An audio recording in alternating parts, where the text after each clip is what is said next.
Salut tout le monde, j'espère que vous allez bien. Aujourd'hui c'est une vidéo un peu spéciale car nous allons à la rencontre de Cédric. Cédric est le gérant d'un garage spécialisé dans les américaines. Allez, je vous emmène avec moi.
Je te laisse te présenter et nous présenter ton garage. Je suis Cédric, gérant du garage MC Motors à Darsheim, spécialisé dans les véhicules américains, ouvert depuis 2017. J'ai repris l'affaire depuis 2017 et le local existe depuis 89. D'accord. Voilà. Et du coup, tu l'as repris parce que tu travailles déjà ici ou tu étais connu, comment ça s'est passé pour que tu reprennes Alors je suis dans l'automobile depuis une trentaine d'années.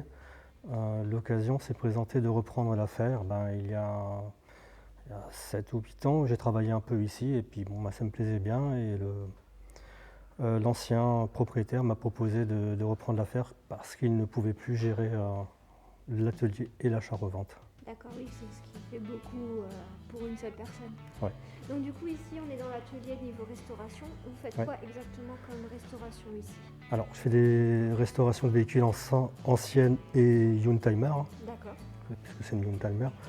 Et on fait aussi beaucoup d'entretien sur les véhicules récents. D'accord. Et puis de la réparation, carrosserie, mécanique, tout ce qui passe sur assurance, pare-brise, tout ça. Donc du coup celle-ci par exemple a été restaurée par Tesson. On a refait toute la carrosserie. D'accord. La carrosserie est en mauvais état, donc on a refait la carrosserie. On a refait quelques éléments mécaniques aussi parce qu'elle se comportait mal sur la route. On a modernisé au niveau de la sono. D'accord. Voilà.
tu me parlais de restauration de Youngtimer.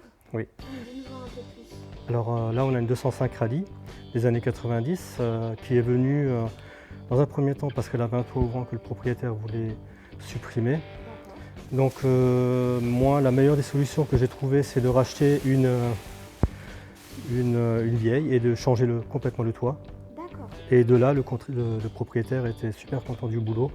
Donc il nous a engagés pour continuer la restauration complète du véhicule. Donc on a démonté tout l'intérieur, tous les ouvrants. D'accord. On a démonté la mécanique. La mécanique est partie aussi en restauration dans un autre garage. Et puis bon, on l'a refait complètement. D'accord. Et là, le temps estimé à peu près non, je sais pas en fait. Je ne calcule pas trop. Tout ce que je veux, c'est que ça soit bien fait et que ça soit cohérent à la fin, à l'addition. D'accord.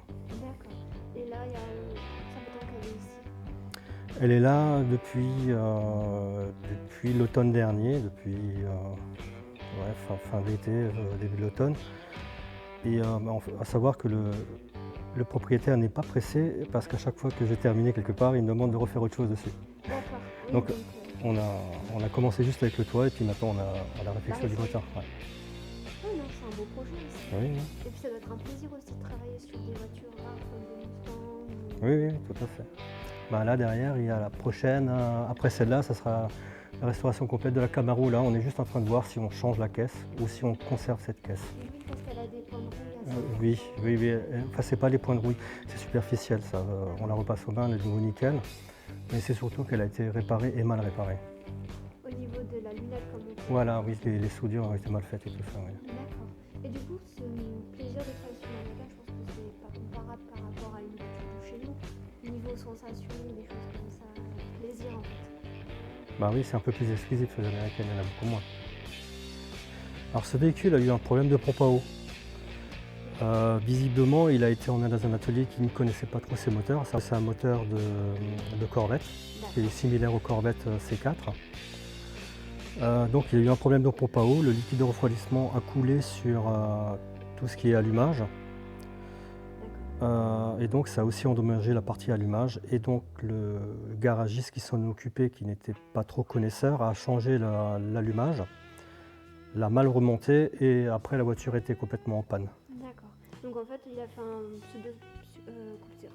problème de circuit, quoi. Ouais, il a emmené un problème et donc la voiture était en panne et il n'a pas su la réparer et il est venu dans mon atelier la semaine dernière et ce matin je me suis mis dessus et puis on l'a remis en route. Il fallait juste recaler l'allumage et remettre les faisceaux d'allumage dans le bon ordre. Oui, parce que souvent c'est aussi des problèmes de connexion, c'est ça, ouais. Et du coup, c'est quoi comme modèle? Alors c'est une Buick Roadmaster, ancien corbillard, et qui va être convertie en véhicule d'assistance pour un autre professionnel. D'accord. Donc assistance pour les courses de rallye, les choses comme ça? Plutôt de réparation de boîte de vitesse. Oui. D'accord. Ben ça, il a la place dans le coffre? Oui, il y a de la place.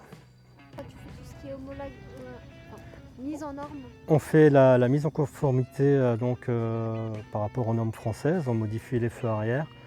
On modifie les clignotants aussi à l'arrière puisqu'ils sont rouges en Amérique et il faut qu'ils soient orange chez nous. Et on installe un anti-brouillard aussi puisque c'est obligatoire chez nous en France. D'accord. Et si par exemple une motorisation, parce que sur certaines Ford, Mustang, je sais qu'elles sont plus hautes au niveau du son ou des choses comme ça? Oui, on modifie aussi les silencieux d'échappement. D'accord. Voilà, on les modifie pour les passer dans le cas du TAC, pour que ça passe. D'accord. Et une fois que ça c'est fait, logiquement, eux l'emmènent au service d'homologation. Oui, le collègue l'emmène, voilà. Et puis il s'occupe de tout ce qui est paperasse. Moi, je fais juste la partie véhicule, pour que le véhicule soit aux normes. D'accord. Voilà. Oh, c'est un chouette boulot. Oui, c'est assez sympa, oui. Et parle-nous un peu plus, c'est un modèle spécifique ou chez RAM ou c'est un modèle un peu plus... C'est le RAM 1500, c'est assez courant depuis, celui-là il est de 2006. Ils ont la même mécanique depuis cette année-là jusqu'à maintenant, jusqu'à 2023. Quoi. Ils ont le même moteur, même moteur, avec les mêmes soucis. Je ne sais pas pourquoi ils n'ont pas réussi à régler le problème. Mais ça te fait du travail. Ça me fait du travail, tout à fait. Oui, c'est relativement simple d'entretien. Je fais aussi des pompes à eau dessus. On fait aussi l'entretien des boîtes de vitesse. Souvent elles sont automatiques, non? Oui, automatique à birapport. C'est rare de voir une boîte manuelle sur des américaines en fait. Oui, c'est assez rare, ils n'aiment pas trop. Et franchement, elles sont tellement bien en automatique maintenant. Chacun aime son type de passage de vitesse. Moi, j'aime bien les deux. J'aime bien les deux, ouais. Après, toi, tu es sur une petite. Sur ma petite 205 GTI, ouais, sur C'est manuel. sûr que quand tu conduis ça ou que tu conduis ta 205, ça doit te changer quand même. Et sur ma Mustang, j'avais une boîte automatique. Ouais. Et c'était vachement mieux. Bah, en même temps, les américaines sont réputées pour les boîtes auto. Avec un gros moteur, couplé à une bonne boîte automatique, c'est génial. Un peu plus du côté entretien de voitures récentes. Ben là, comme tu peux le voir, on a la Mustang, le Ram et cette Mustang aussi là qui sont venus. Bon, les deux Mustangs sont venus en importation et quand elles arrivent chez nous en France, on les révise tout de suite. D'accord. Donc j'ai fait l'entretien sur les Mustangs. D'accord. Sur ce Ram là, il était à la base là pour une vidange, filtre à vide et regarder une infiltration d'eau par le toit. Et puis on s'est avéré que c'était le toit qui était percé. Donc on a dû. C'était tellement attaqué, tellement rouillé qu'on a dû complètement décaper le toit et refaire, reboucher les trous et tout restaurer le toit, quoi. D'accord. Donc là, vous avez fait une restauration et de l'entretien. Et de l'entretien. Et ce que je fais beaucoup aussi sur les rames, c'est le remplacement des boujons. Des boujons de collecteur à l'arrière droit du moteur, c'est quelque chose qui casse assez souvent. J'en ai déjà fait. C'est une maladie. J'en ai déjà fait une vingtaine. C'est un travail que j'ai même forfaité tellement je sais bien les faire et rapidement les faire, on va dire. D'accord. Voilà. Et du coup, si vous êtes des américaines récentes ou anciennes pour une bonne restauration ou de l'entretien plutôt courant ou oui, vidange, filtre à vide, n'hésitez pas à venir chez Cédric. Voilà. Ce sera un plaisir de vous les réparer. Tout à fait. Écoute, je te remercie de nous avoir donné de ton temps pour nous présenter ton atelier de réparation de belles américaines. Ben de rien, c'est avec plaisir. Bon, on est un petit peu en saison creuse, donc on n'a pas beaucoup de véhicules en ce moment, donc on est beaucoup plus sur les restaurations. Et ce sera avec plaisir que je vous accueillerai de nouveau cet été. On sera bien blindé. Avec de belles américaines Il y aura, partout. voilà, il y aura plus de choses à voir. Et d'essais aussi à faire peut-être. Hein. Ah